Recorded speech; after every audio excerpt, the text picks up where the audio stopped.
दोस्तों स्वागत है आपके अपने channel civil engineering interview questions. तो परीक्षा जॉब अपडेट जो चैनल है, हम अभी उसका नाम चेंज करने जा रहे हैं क्योंकि यहाँ पे मोस्टली आपके लिए इंटरव्यू क्वेश्चंस हम ला रहे हैं। तो आज भी ऐसे 138 इंटरव्यू क्वेश्चन लाऊंगा जो बेसिक रहते हैं, इंटरव्यू में पूछे जाते हैं, वही इंटरव्यू क्वेश्चन यहाँ हम बात करेंगे। तो सबसे पहला इंटरव्यू क्वेश्चन है, कोई भी वॉल्यूम है कंक्रीट का, वो कैसे मेज़र किया जाता है। कुछ भी है, बीम होता है, कॉलम है या स्लैब है, उसको किया जाता है उसकी लेंथ जो होती है, उसकी विड्थ जो होती है और उसकी जो थिकनेस होती है। अगर हम तीनों को मल्टीप्लाई करते हैं तो हमें उसका वॉल्यूम मिल जाता है। ये बेसिक क्वेश्चन है, लेकिन इस साइड पे जाके काफ़ी काम आएंगे और इंटरव्यू में जब बैठोगे तो ये क्वेश्चन काफ़ी काम आने वाले हैं। अगला क्वेश्चन है, why concrete cover is provided for enforcement. तो जो हमारी स्टील होता है, इन्फोर्समेंट है, उसमें कवर क्यों प्रोवाइड करते हैं हम लोग। तो कवर देखो, ऐसे तो आप हमारी वेबसाइट पे जाके विजिट करके पढ़ सकते हो क्वेश्चन, कोई इशू नहीं है। लेकिन जैसे जिस पेज में मैं प्रैक्टिकल वे में आपको बताऊंगा, क्योंकि साइट से रिलेट करके ये चीज़ें मैं बता रहा हूँ। तो कंक्रीट में कवर इसलिए प्रोवाइड करते हैं, जो देखो अगर हमारी जो रेनफोर्समेंट है, स्टील है, वो मिट्टी से टच रहेगी, मिट्टी से लगी रहेगी या मॉइस्चर से लगी रहेगी, तो उसमें क्रोजन आ जाती है और उससे क्या होगा, धीरे धीरे वो डिट्रॉयड हो जाता है सरिया और वो वीक हो जाता है और टूट जाता है। लेकिन अगर हम कवर प्रोवाइड करते हैं तो उसमें क्या होगा, ये सब चीज़ें नहीं देखने को मिलेंगी। तो how to do check level on construction site. जो कंस्ट्रक्शन साइट्स होती हैं वहाँ पे लेवल कैसे चेक किया जाता है, तो उसके लिए क्या होता है, सेपरेट लेवल होता है, डंपी लेवल होता है और लेवलिंग पाइप। बेसिकली इंडिया में इन चीज़ों से चेक किया जाता है। बाकी तो काफ़ी चीज़ें हैं, आजकल टोटल स्टेशन आ गया, टोटल स्टेशन से सब काम हो जाता है, कुछ ज़रूरत ही नहीं है कुछ और। एक टोटल स्टेशन रख लो, सर्वे का सब काम उससे हो जाएगा। अगला क्वेश्चन है, what is the accuracy of dumpy level और minimum reading can we take. जो डंपी लेवल होता है उसकी एक्यूरेसी कितनी होती है, 5 mm की उसकी एक्यूरेसी रहती है, उससे इतना ज़्यादा एरर नहीं आता है। और मिनिमम रीडिंग जो हम 5 mm की मिनिमम रीडिंग उससे ले सकते हैं। अगर हम बात करें, how do you calculate the weight of 12 metre long and 10 mm dia steel. अगर कोई भी सरिया देखो, बिना उसको तोले, उसका वेट किए, आप उसका वेट कैसे कैलकुलेट कर सकते हो। तो वो फंडा क्या रहता है, हम क्या करते हैं, एक फार्मूला हमारा होता है। देखो, एक तो हमें यूनिट वेट जब पता होता है तो हम सीधा यूनिट वेट को मल्टीप्लाई कर देते हैं, किससे, जितनी उसकी लेंथ रहती है। क्योंकि 1 मीटर का हमें पता होता है, 12 मीटर का सरिया है, 8 है, 10 है, तो मल्टीप्लाई कर देंगे, हमें उसका वेट मिल जाएगा। लेकिन एक फार्मूला भी होता है, D square into L divide by 162। तो इससे भी हम कैलकुलेट कर सकते हैं कि हमारा स्टील का वेट कितना होगा। और ये सामने आप फार्मूला वही देख रहे हो, what is the equation used for calculating the unit weight of steel bar.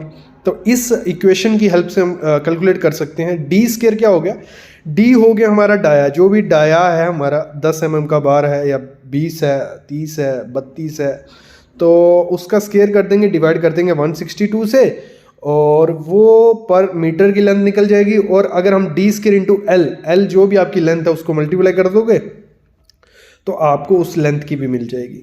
तो साइज़ क्या होता है कंक्रीट क्यूब का, ऐसे तो काफ़ी साइज़ होते हैं कंक्रीट क्यूब के, लेकिन स्टैंडर्ड साइज़ जो यूज़ किया जाता है इंडिया में वो होता है 15 centimetre by 15 centimetre by 15 centimetre, जहाँ 150 mm by 150 mm by 150 mm। तो नेक्स्ट ये क्वेश्चन है, what do you do if any concrete cube fail in 28 days compressive strength test. क्या करते हो अगर बाई चांस, जो हम देखो कंप्रेसिव स्ट्रेंथ टेस्ट करते हैं हम लोग, हमारा क्या होता है, जो कंक्रीट होता है उसकी हम स्ट्रेंथ चेक करते हैं। हमने कोई भी ग्रेड यूज़ किया है, M10, 20, 15, तो हम चेक करते हैं कि हमने जो ग्रेड बनाया था तो वो उतनी स्ट्रेंथ दे पा रहा है कि नहीं दे पा रहा है। तो उसको हम उसका क्या करते हैं, क्यूब टेस्ट या कंप्रेसिव स्ट्रेंथ टेस्ट करते हैं 28 दिन के बाद। अगर वही फेल हो जाए तो आपको क्या करना होता है, उसके बाद क्या होता है, उसके बाद कोर कटर किया जाता है। कोर कटर क्या होगा, कोई भी स्ट्रक्चर में आपने वो कंक्रीट डाला है, ग्रेड डाला है, जो कंक्रीट बनाया था हमने कॉलम में डाला है, तो कॉलम हमारा फिलअप हो गया था, 28 दिन बाद हमें वो रिजल्ट नहीं मिला, तो हम क्या करते हैं, जो कॉलम होगा उसमें होल करते हैं, कोर करते हैं। कोर कटर क्या होगा, एक सिलेंडर सा, मतलब एक कोर कटर पे हमारी वीडियो भी है सिविल साइट विजिट चैनल पे। तो कोर कटर करते हैं, वो निकालते हैं, उसको टेस्ट करते हैं, जैसे हम क्यूब का टेस्ट करते हैं वैसे हम उस कोर का टेस्ट करते हैं। और उस रिपोर्ट को हम जो भी हमारे क्लाइंट रहेंगे या हायर अथॉरिटीज़ रहेंगे उनको भेजते हैं, वो उस पर डिसाइड करते हैं कि इस पर आगे क्या फर्दर लेना चाहिए। उस पर रिबाउंड हैमर टेस्ट भी किया जाता है, अल्ट्रासोनिक टेस्ट भी किया जाता है, काफ़ी चीज़ें होती हैं फिर उसके बाद की जाती हैं। अगर कुछ नहीं बनता है फिर उसके बाद कॉलम को तोड़ दिया जाता है और फिर दोबारा रिकंस्ट्रक्ट किया जाता है। नेक्स्ट क्वेश्चन है, what is the mix ratio for M20 grade of concrete? क्या मिक्स रेशियो होती है M20 की? ये इंटरव्यू में पूछे जाते हैं और ये मिनिमम ग्रेड भी है कि अगर हम कॉलम बीम या स्लैब के लिए यूज़ करते हैं तो इससे कम का ग्रेड हमें यूज़ नहीं करना चाहिए। तो 1:1.5 रेशियो 3 1 हो गया हमारा क्या बोलते हैं सीमेंट, 1.5 हो गया सैंड और 3 हो गया हमारा एग्रीगेट। तो unit weight of 12 mm steel bar का क्या यूनिट वेट होता है? वो होता है 0.89 kg/मीटर। और जैसे मैंने ऊपर भी बताया आप कैसे निकाल सकते हो, d²L/162 की हेल्प से भी निकाल सकते हैं। तो डेंसिटी ऑफ स्टील क्या होती है? What is the density of steel? वो होती है 7850 kg/m3। और डेंसिटी आप ज़रूर सीख के रखिए, हर चीज़ की डेंसिटी अगर आपको पता रहती है तो उसकी हेल्प से क्या होगा, अगर आपको डेंसिटी पता रहेगी तो आप ईज़िली क्या कर सकते हो, आप इजीली कर सकते हो किसी भी चीज़। ये काम कहाँ आएगा? बिल्डिंग में काम आएगा, प्लानिंग में काम आएगा, क्योंकि इसकी डेंसिटी की हेल्प से हम वेट भी निकाल सकते हैं, काफ़ी चीज़ें निकाल सकते हैं। तो डेंसिटी हर एक चीज़ की आपको पता होनी चाहिए। हर चीज़ की मतलब बेसिक स्टील हो गया, ब्रिक हो गया, एग्रीगेट हो गया, सैंड हो गया, सीमेंट हो गया, इन चीज़ की आपको डेंसिटी पता होगी तो अच्छा है। तो जो लोग मेरे को लग रहा है वीडियो देख रहे होंगे तो कमेंट ज़रूर करना सीमेंट की डेंसिटी कितनी होती है। नेक्स्ट जो क्वेश्चन है वो है Fe45 स्टील ग्रेड है, 415 क्या इंडिकेट करता है स्टील में? तो 415 जो होता है वो इंडिकेट करता है, क्योंकि देखो स्टील ग्रेड काफ़ी आते हैं 550, 500, 650। तो ये क्या इंडिकेट करते हैं? ये करते हैं उसकी टेंसाइल स्ट्रेंथ, मतलब उसको हम इतना बेंड कर देंगे, इतना लोड डाल के, तो उस पे उसकी टेंसाइल स्ट्रेंथ डिसाइड होती है कि ये इतनी इसकी यील्ड स्ट्रेंथ है या टेंसाइल स्ट्रेंथ है कि इसके बाद ये फेलियर हो सकता है। अगला क्वेश्चन है, what is the volume of 50 kg of bag cement? तो 50 kg सीमेंट बैग है, उसका वॉल्यूम कितना रहता है? उसका वॉल्यूम रहता है 0.035 m3। क्लियर? यहाँ तक क्लियर हो गया। अगला क्वेश्चन है, in residential building average value of stair width कितनी होती है? 900 mm। मतलब उसकी विड्थ हम एवरेज कितनी लेके चलते हैं? जो हमारी कौन सी होती है? रेजिडेंशियल बिल्डिंग होती है, तो उसकी हम लेके चलते हैं 900 mm। क्लियर? नेक्स्ट जो क्वेश्चन हमारा बनता है वो बनता है कि जो स्टेयर होती है हमारी, तो उसमें क्या स्लोप हमें रखनी होती है? क्वेश्चन चल रहा है, ठीक है। तो slope of stair should not be exceed 40 degree. देखो 40 डिग्री से अगर ज़्यादा होगी तो उसमें क्या होगा, चढ़ने में दिक्कत होगी, उतरने में दिक्कत होती है। तो 40 डिग्री हम मैक्सिमम कितनी रखते हैं, और 25 से 40 डिग्री आपको चलना होता है। नेक्स्ट जो क्वेश्चन है वो है हमारा कि minimum diameter of steel in column. Column में हमें मिनिमम कितना डाया का स्टील डालना होता है? 12 mm का। 12 mm से कम हम नहीं डालते। 12 mm से 10 mm का आपने एक कॉलम की तरह देखा हो, शेयर वॉल होती है। तो शेयर वॉल में हम क्या करते हैं, 10 mm का सरिया डालते हैं, लेकिन कॉलम में आपको कितना डालना होता है? 12 mm का। फिर जो स्टैंडर्ड साइज होता है ब्रिक का वो कितना होता है? वो होता है 19 centimetre bye 9 centimetre bye 9 centimetre. ये काफ़ी बेसिक क्वेश्चन है, ये हर एक सिविल इंजीनियर को आने चाहिए, तभी मैं आपको क्लियर कर रहा हूँ। अगला क्वेश्चन है, what is unit weight of RCC? एक आरसीसी जो होती है उसका यूनिट वेट कितना होता है? मतलब एक यूनिट क्या करें हम, एक कोई स्लैब कास्ट हो चुकी है, ठीक है, उसका एक पोर्शन पकड़ते हैं हम 1 मीटर बाय 1 मीटर बाय गहरा 1 मीटर, उसको काट के निकालते हैं, उसका यूनिट वेट हम कितना करते हैं? वो होता है 2500 kg/m3।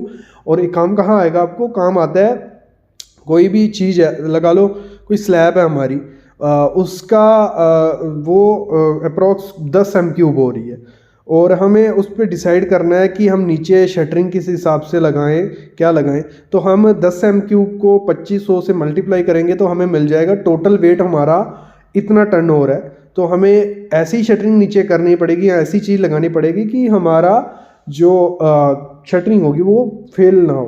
बाकी हम कहाँ काम आता है, आप जब डिज़ाइन करते हो वहाँ काम आएगा। तो काफ़ी चीज़ें, यूनिट वेट कभी वेस्ट नहीं जाता है, वो काफ़ी जगह काम आपके आता ही आता है। अगला क्वेश्चन है, 1 एकड़ कितने स्क्वायर फीट के बराबर होता है? तो 1 एकड़ जो होता है वो होता है 43560 स्क्वायर फीट के बराबर होता है। अगला जो क्वेश्चन हम बात करेंगे उसके बारे में है, what is the full form of UTM? Universal testing machine. तो यूनिवर्सल टेस्टिंग मशीन क्या होती है?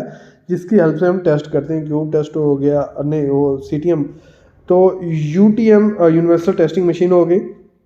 नेक्स्ट सीमेंट एक्सपायर कब करता है, तो सीमेंट 3 महीने के बाद एक्सपायर कर देता है। एक्सपायर इन द सेंस करता है उसकी स्ट्रेंथ क्या होती है, डे बाय डे डिक्रीज होने लग पड़ती है। तो 3 महीने बाद जो भी उसकी मैन्युफैक्चरिंग डेट होगी उसके 3 महीने बाद उसकी स्ट्रेंथ धीरे धीरे धीरे डिक्रीज होती जाती है।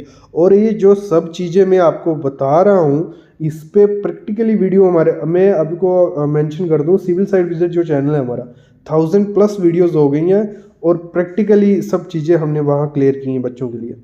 तो 1 स्क्वायर मीटर कितने स्क्वायर फीट के इक्वल होता है, तो वो होता है 10.76 स्क्वायर फीट के इक्वल हमारा रहता है। तो what is unit weight of 25 mm steel bar, unit weight कितना होता है 25 mm स्टील बार का, वो होता है 3.85 kg पर मीटर। 1 हेक्टेयर किसके बराबर होता है, 2.47 एकड़ के। और 1 गैलन कितने लीटर के बराबर होती है, 3.78 लीटर के। 1 किलो न्यूटन किसके इक्वल होता है, 101.97 kg के। 1 टन किसके इक्वल होता है, 1000 kg के लिए। ये सब चीज़ें काम आएगी जब बिल्डिंग वगैरह में बैठोगे आप। तो maximum free fall of concrete allowed is 1.5 metre. होता क्या है, हमारी कोई फुटिंग की कास्टिंग हो रही है, कंक्रीटिंग हो रही है या किसी चीज़ की कंक्रीटिंग हो रही है, तो कंक्रीट टीएम से डाला जाता है, जहाँ कोई भी प्रोसेस से कंक्रीट डाला जाता है। तो कई कुछ लोग क्या करते हैं, तगारी जो रहती है उसकी हेल्प से सीधा फेंक देते हैं। उससे होता क्या है, हमारा कंक्रीट फैल जाता है, मतलब एग्रीगेट कहीं जा रहा है, सीमेंट कहीं, सीमेंट कहीं, तो वो किसी काम का कंक्रीट नहीं रहता। तो आपको हमेशा जब भी आप ट्रांजिट मिक्सचर से टीएम से कंक्रीट कर रहे हो तो आपको शूट यूज़ करनी है, जहाँ आप जैसे मैन्युअली कर रहे हो तो शूट यूज़ करनी है, क्योंकि 1.5 मीटर ज़्यादा से कंक्रीट हम फेंकेंगे वो किसी काम का कंक्रीट नहीं रहता। ठीक है, अगला जो क्वेश्चन है वो है instrument used for level work on construction side. ये मैंने स्टार्टिंग में भी दूसरा तीसरा क्वेश्चन था हमारा, कौन सा इंस्ट्रूमेंट यूज़ किया जाता है, डंपी लेवल। लेकिन आजकल ऑटो लेवल आ गया, डंपी लेवल इतना देखने को नहीं मिलता है। ऑटो लेवल आ गया, टोटल स्टेशन आ गया, उसकी हेल्प से आप कर सकते हो। और दोनों चीज़ें आप प्रैक्टिकली हमारे चैनल पे सीख सकते हो। दोनों की मैंने अलग से प्लेलिस्ट बना रखी है। ऑटो लेवल भी सीख सकते हो, टोटल स्टेशन भी सीख सकते हो, कुछ भी सीख सकते हो, फ्री में सीख सकते हो सिविल साइड विजिट चैनल में। और मिनिमम बार अगर हम जो रखते हैं, सर्कुलर कॉलम जो रहता है उसमें मिनिमम कम से कम कितने बार होने चाहिए, 6 बार उसमें होने चाहिए। और स्क्वायर या रेक्टेंगल में आपको, रेक्टेंगल है तो उसमें आप 6 बार उसमें भी होने चाहिए, स्क्वायर है तो 4 बार होंगे तो वो चलेगा। तो अगला जो क्वेश्चन है, is the full form of ACC जो होता है, एसीसी ब्लॉक के बारे में आपने सुना होगा, कंक्रीट, तो वो क्या फुल फॉर्म होती है, ऑटोक्लेवेटेड एरेटेड कंक्रीट, उसे हम एसीसी ब्लॉक भी बोलते हैं। अगला क्वेश्चन है, what is the full form of NDT. NDT क्या होती है, नॉन डिस्ट्रक्टिव टेस्ट। अगला क्वेश्चन जो है, ring and ball test is conducting on which construction material. Ring wall test किस पे किया जाता है, बिटुमिन पे किया जाता है। इसमें मैंने वीडियो बनाई थी, वो वीडियो में आपको ज़रूर देखनी चाहिए, जिसमें मैंने मेंशन किया था कि कैसे वो टेस्ट किया जाता है। और आईएस कोड क्या कहते हैं, जो हमारी हुक होती है, हमारा जो स्टीरअप है, रिंग है, उसकी जो हम हुक रखते हैं वो हमें कितनी रखनी चाहिए, वो रखते हैं हम मिनिमम 75 mm हुक हम उसकी रखते हैं।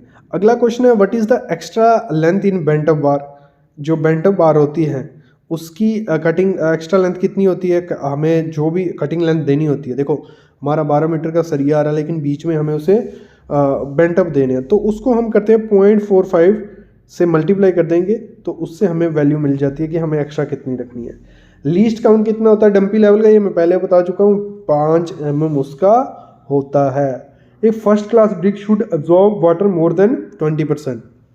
अगर एक जो फर्स्ट क्लास ब्रिक है 20% से ज़्यादा उसको पानी नहीं सोखना चाहिए। अगर अगला 1 क्यूबिक मीटर ब्रिक अगर पड़ी है, टोटल नंबर ऑफ ब्रिक कितनी होंगी उसमें, 500 नग होता है 1 क्यूबिक मीटर ऑफ ब्रिक में। ठीक है, जो नॉर्मल कंसिस्टेंसी होती है पोर्टलैंड सीमेंट की वो कितनी होती है, 25% होती है। एक्सपेंशन जो टेस्ट की जाती है पोर्टलैंड सीमेंट की, वो किसकी हेल्प से की जाती है, साउंडनेस टेस्ट जो रहता है उसकी हेल्प से। और एक चीज़ जरूर करनी है, जो भी मैं बता रहा हूँ यहाँ पे कमेंट ज़रूर करना है, जो चीज़ें आइडिया नहीं लग रही हैं उस पर हम एक्सप्लेन वीडियो लाएंगे। बाकी तो ये आपके इंटरव्यू क्वेश्चन क्लियर हो रहे हैं। According to IS code full strength of concrete achieved after, कितने दिन के बाद जो कंक्रीट की स्ट्रेंथ अचीव होती है, 28 दिन के बाद। फुल तो नहीं बोल सकते, लेकिन 95+ या 99 तक बोल सकते हैं। बाकी तो वो कितने साल लेगा पूरी स्ट्रेंथ अचीव करने में, वो कोई उसका गारंटी नहीं होती। What is the volume of one bag of cement, वो होता है 0.035 MQ, ये हम पढ़ चुके हैं। Minimum grade of concrete use for RCC, जैसे मैंने कहा RCC के लिए जो मिनिमम ग्रेड यूज़ करते हैं वो M20 होता है। सीमेंट जैसे एक्सपायरी हम पढ़ चुके हैं। But is the full form of DPR, detail project report. DPR क्या करती है, DPR की हेल्प से हम क्या कर सकते हैं, पूरी रिपोर्ट बनती है, जो हमारा क्लाइंट रहेगा या सुपीरियर अथॉरिटीज़ हैं उनको हमें रिपोर्ट भेजनी पड़ती है मंथली, वीकली या डेली। तो उसमें डेली DPR होती है, उसमें लिखा रहता है कि कितना मटेरियल आया, कितना कंज्यूम हुआ, क्या काम हुआ, क्या शेड्यूल है, वो सब चीज़ें DPR में मेंशन होती है। तो कोई भी किसी को भी हम बता सकते हैं कि इतना काम हुआ या नहीं। इनिशियल और फाइनल सेटिंग टाइम कितना होता है कंक्रीट का, इनिशियल होता है उसका 30 मिनट और फाइनल होता है 600 मिनट उसका होता है, मतलब 10 घंटे के बाद वो अप्रोक्स सेट हो गया होता है। जो कंस्ट्रक्शन मैनेजर रहता है उसकी रिस्पॉन्सिबिलिटीज़ क्या होती हैं, तो उसकी रिस्पॉन्सिबिलिटीज़ होती हैं सुपरवाइज़ करने कंस्ट्रक्शन साइट को, एस्टिमेशन का उसका काम होता है, परचेजिंग का उसका काम होता है, एनालाइज करना होता है, फिर जो शेड्यूलिंग और मॉनिटरिंग होती है वो एक कंस्ट्रक्शन मैनेजर का काम होता है। अगर हम बात करें what can the potential risk factor for worker on construction site, तो क्या रिस्क फैक्टर्स होते हैं साइट पे आपको एज ए सेफ्टी इंजीनियर, क्योंकि सिविल इंजीनियर का काम भी सेफ्टी का होता है। आजकल तो ये भी हो गया कि अगर बाई चांस किसी की डेथ होती है साइट में या कुछ होता है तो सबसे पहले हाथ सिविल इंजीनियर पे होता है। इवन 2-2 साल की आज तक जेल भी हो चुकी है काफ़ी सिविल इंजीनियर्स को।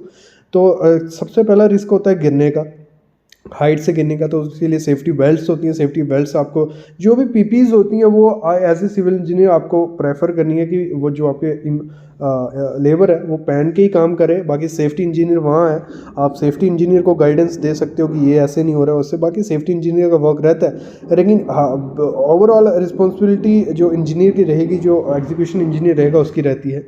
अगला जो रिस्क होता है वो स्काफोल्डिंग और ट्रेंच में गिरने का होता है या उसका टूटने का होता है, इलेक्ट्रिक शॉक का रहता है, आर्च ब्लास्ट का रहता है, और मोशन इंजीनियरिंग चलते फिरते जो रहती है।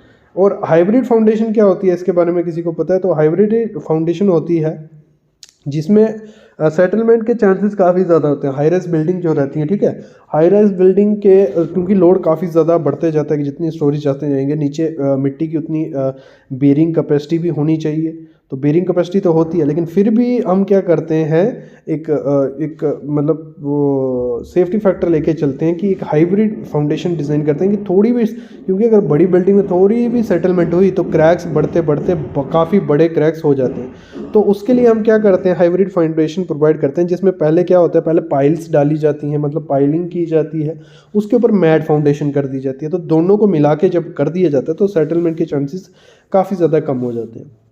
अगला क्वेश्चन है demolition is commonly done by hydro, जो डिमोलेशन की जाती है, बिल्डिंग तोड़ी जाती हैं, उसको किस किस हेल्प से किया जाता है? हाइड्रो डिमोलेशन होती है, डिसमेंटलिंग होती है, और प्रेशर वेस्टिंग की हेल्प से किया जाता है। नेक्स्ट जो क्वेश्चन आता है वो आता है एक्सप्लेन फ्लोटिंग स्लैब फाउंडेशन क्या होती है। फ्लोटिंग स्लैब फाउंडेशन होती है तो मतलब देखना उसमें क्या होता है, a type of mat foundation having the hollow mat formed by the grid of thick reinforcement concrete wall between two thick reinforced concrete slab। मतलब ऊपर भी स्लैब होती है reinforced concrete की, नीचे भी, और बीच में हालो। कभी कभी क्या करते हैं ग्रिड जो आई सेक्शंस होती हैं वो भी डाली जाती हैं, कभी कभी कंक्रीट के वो सेक्शन बना दिए जाते हैं, मतलब बीच में खाली रखी जाती है, ऊपर नीचे उसके मैट होता है। वो काफ़ी अच्छी रहती है, लेकिन उसका वेट कम करने के लिए उसको मतलब थिकनेस बढ़ जाती है लेकिन वेट कम होता है उसका।